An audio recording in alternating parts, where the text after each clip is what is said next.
United Methodist Church has a committee that's called the Staff Parish Relations Committee. It used to be called the Pastor Parish Relations Committee, and then somebody woke up to the fact that the rest of the staff needed some care too. So now it's the Staff Parish Relations Committee, the SPRC.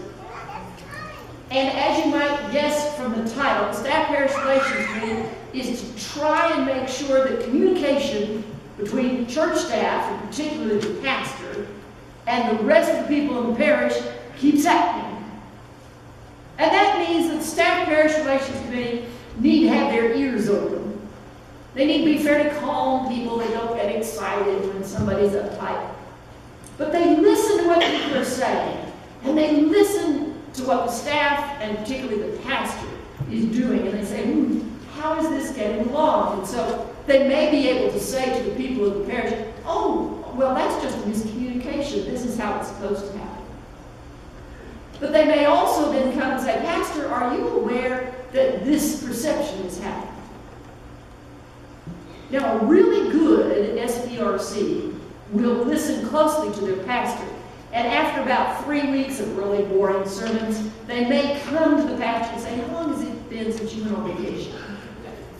It's time for you to go. So that a really sensitive SPRC is in touch with the pastor and the rest of the staff to say how things are going. How can we make things better? Now, when the nominating committee meets, usually in September, October, somewhere in there, I always say I will call the Staff Parish Relations nominees, those people that we'd like to serve on that committee, and I'll call them up and I'll tell them, all right, this is what we do.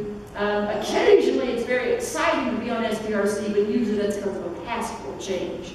So we're not doing that for a while. So I said, I think we'll probably meet about 4 times during the year. At least I hope that's all we have to be. And I'll explain to them about the communication. And so people will say, oh yes, I will serve on that, or no, I'm not interested in that. But one of the jobs of the SPRC, I don't tell them ahead of time, and I think I should. One of the things that a Staff Parish Relations Committee is supposed to do is to be alert within the congregation to people that they begin to observe, you know what, I think they may be called into ordained ministry. I think this person is showing some gifts, some talents, some commitment. And SPRC members are supposed to be able to go to a person or come to the pastor and say, have we talked to so-and-so in terms of a possible call to ministry?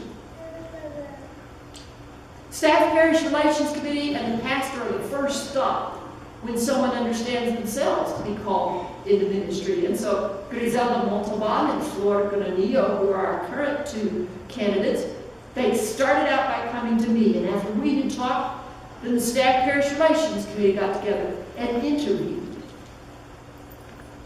Now it used to be, when all churches were about 50 to 75 people, that everybody knew everybody and everybody knew everybody's business as well. When our churches began to get bigger like they are now, then sometimes those interviews can be really uncomfortable because a Staff Parish Relations Committee doesn't know what to ask. What should you be asking to try and discern whether a person is being called into ordained ministry? Which means that Staff Parish Relations Committee members really need to be out there. We need to be paying attention to how people lead our Sunday school classes. We need to be paying attention to who it is that shows up to serve. We need to be paying attention to who the youth are that are showing leadership skills that are needed in our church. I'm not sure, Travis, that you and I have ever had the discussion that we need to have our eyes peeled for those that we think, wow, they could be a really valuable leader in the United Methodist Church.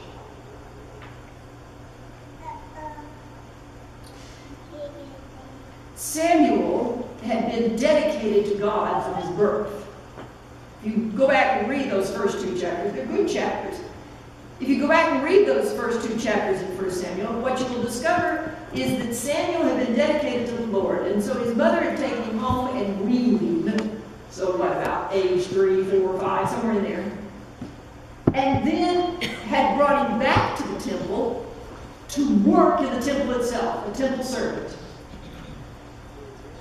Now, tradition has it that this call story in chapter 3 happened when Samuel was 12 years old. So at 12 years old, Samuel is living full-time in the temple, and he is sleeping in the main sanctuary. The Ark of the Covenant would reside in the main sanctuary, and evidently Samuel was trustworthy enough that he had guard duty at night. So that his bed is beside the Ark of the Covenant. You know, make sure that nobody came in and did anything bad to the Ark. So Samuel would always be sleeping with one ear open, because he would be in charge to make sure that nothing happened in the temple. Eli had a bedroom of his own.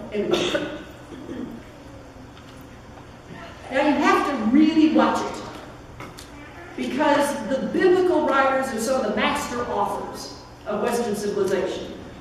And that chapter starts out, now Eli's sight was getting bad. And the next sentence then says that visions of the Lord were rare in those days. Now, probably Eli was getting old and his eyes were beginning to fail him. But don't you think that those two statements go together? That when you're not looking anymore, you miss the visions of God.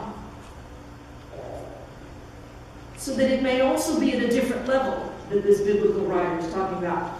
Eli's sight was failing him because he wasn't looking for the word of the Lord anymore. He wasn't receiving visions because he wasn't looking for them.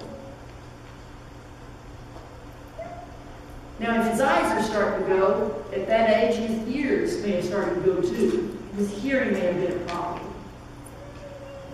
But Samuel's 12 years old. Samuel's strong enough and trusted enough that he sleeps next to the ark. And so here comes this voice, Samuel, Samuel! And Samuel wakes up. Now, in Bible days, nobody had a second name. Everybody just had a first name. And I have 2 nephews. And when they were born, their mother and dad told the whole family, oh, we have named them Lawson Carter Taylor. And everybody was very pleased because Carter was my mother's maiden name.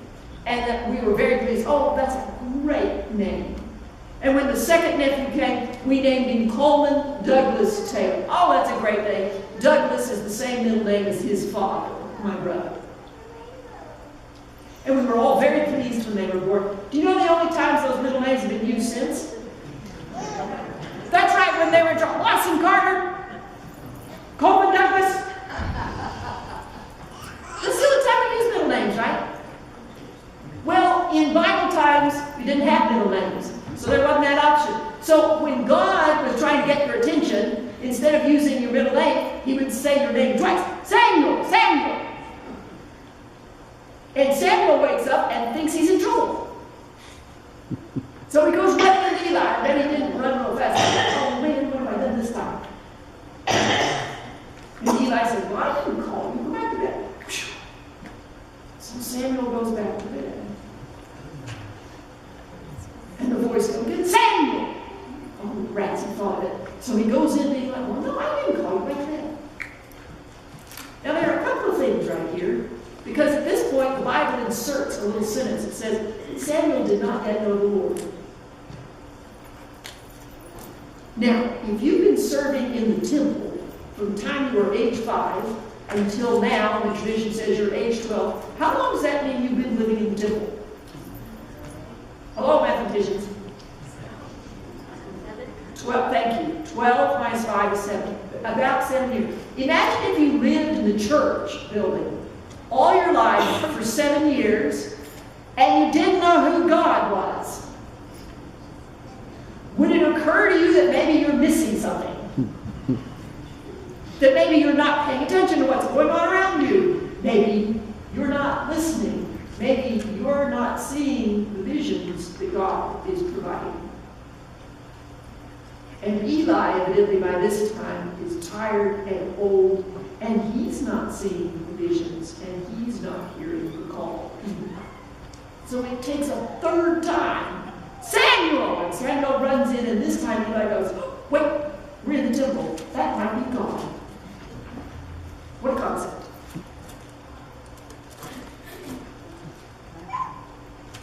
And Samuel goes back, and this time, Samuel, Samuel! Speak, Lord, for your servant is listening. Now, if you go on to read the rest of that chapter, it was not good news that God brought. It was not going to be, happy, clappy work by answering God's call. And unfortunately, when God calls you twice, frequently that's what happens. Moses, Moses! Go to Pharaoh. I'm not going to Pharaoh. Do you know what Pharaoh's going to do to me if I go to you? Or Isaiah, Isaiah. And Isaiah says, here I am, Lord, send me. Okay, go out and tell the people that I'm going to grind them into the ground. And Isaiah said, how long am I supposed to do that?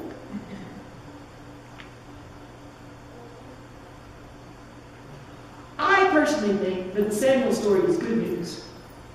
Because sometimes I'm a little slow on the uptake too. It takes more than once for God to get through. Kathryn, Kathryn! Wait. Kathryn, Kathryn! And God doesn't give up. The fact that Samuel had lived in the temple for 7 years and doesn't see and doesn't hear, and the fact that Eli is old and tired and doesn't see and doesn't hear, does not stop God. Yeah. And if it takes 4 times, then God's going to call 4 times. And I suspect that I'm not alone in being like Samuel or Eli. I may have been hanging around the church my whole life, and I may not yet know who God is. So that when God calls, I may need a little help in interpretation. Or I may have been in the church like Eli for a gazillion years, and I don't want to hear God call anymore. I'm tired. I'm going deaf. I can't see well anymore. And all the excuses in between, God doesn't stop. God is not going to quit just because we're old and tired or because we're young and stupid. God doesn't stop calling. God doesn't stop calling. God keeps calling. Church, church, you need to listen. Church, church, you need to look where God is at work and be a part of that work. And you and I can come up with all excuses. Oh, I've already done my time in children's Sunday school. Oh, I've already given all I can give. Oh, I'm at worship most of the time. It won't be a problem to miss a couple of Sundays. Oh, I don't want to listen to God's call. And God's not going to give up. If he has to slap us around like Samuel 4 times before we caught him on, then it'll be 4 times. If it's more than that, it's going to be more than that. God's not going to stop. God continues to call. Samuel, Samuel! Church! Church!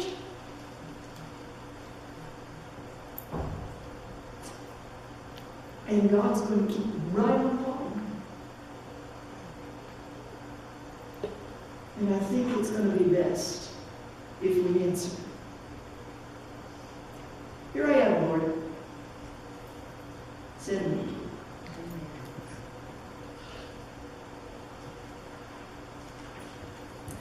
In the name of the Father, and of the Son, and of the